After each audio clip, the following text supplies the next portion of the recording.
1 Coríntios, capítulo 14. Assim se espalhou o renome de Davi por todas aquelas terras, pois o Senhor o fez temível a todas aquelas gentes. Versículo 17. Um verdadeiro filho de Deus não é conhecido pelas palavras que saem de sua boca, mas pela palavra que é vista em sua vida. Existem 4 ações de Davi que merecem destaque neste capítulo.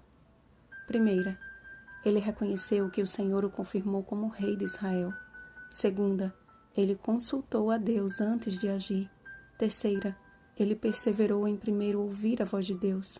E quarta, ele foi obediente à instrução divina. Há uma sequência lógica nessas ações. Percebam.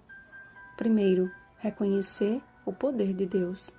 Segundo, consultar a Deus por meio da oração e da palavra. Terceiro, perseverar na comunhão. E quarto, fazer a vontade de Deus. Eis o exemplo que Cristo nos deixou. Eis a sequência de verbos que nos transforma segundo o caráter do Verbo. João capítulo 1, versículos 1 ao 3. Seguindo esses passos, nenhum inimigo subsistirá, porque Deus sai adiante de todo aquele que entrega suas batalhas a Ele. Por vezes, o Senhor não nos livra das guerras, mas nos motiva e ensina a vencê-las com as armas corretas. Veja Efésios capítulo 6, versículos 10 ao 18. E o maior desejo de Deus é de falar com seus filhos e de ouvi-los. Reconhecer, consultar, perseverar e fazer promove uma vida de comunhão plena com Ele e de constante santificação. O nome de Davi não ficou conhecido porque era um grande herói de guerra, mas porque Deus o tornou conhecido.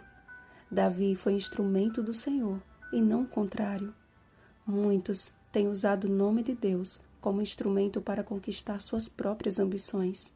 Obstinados, agem com aparência de piedade, sendo que o coração endurecido não permite que o Espírito Santo os transforme. Davi foi chamado o homem segundo o coração de Deus, não pelo que fez, mas pelo que permitiu que Deus fizesse nele e por meio dele.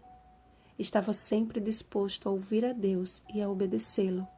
Sabemos que Davi não foi perfeito, mas pôde sentir o peso das consequências todas as vezes que agiu conforme seus próprios impulsos. No vale de Elá, Davi olhou para cima e foi vitorioso. Na sacada do palácio, olhou para baixo e foi derrotado. Estamos todos inseridos no mesmo contexto, e entre erros e acertos, Deus não desiste de lutar por nós. Ainda que sejam muitos os inimigos, o mal que carregam consigo jamais terá voz ativa diante do estrondo de marcha que vem da parte do Senhor em defesa de seus filhos. Ainda que tenhamos que enfrentar fileiras inimigas ou o nosso próprio coração enganoso, se seguirmos os passos que vimos hoje, certamente Deus sairá adiante de nós e nos livrará. Lembremos de Noé, que fez tudo segundo o Senhor lhe ordenara. Gênesis capítulo 7, versículo 5. E foi salvo ele e a sua casa. Lembremos de Abraão, que não negou o seu único filho e pela fé foi justificado. Lembremos de Daniel e de seus amigos, que não consideraram valiosa a própria vida e seus nomes estão arrolados para a eternidade. E que mais direi? Certamente me faltará o tempo necessário para referir o que há a respeito de Gideão, de Baraque, de Sansão, de Jefité, de Davi, de Samuel e dos profetas. Hebreus capítulo 11, versículo 32. Que você e eu sejamos as derradeiras testemunhas de Jesus em meio às trevas morais e espirituais deste mundo.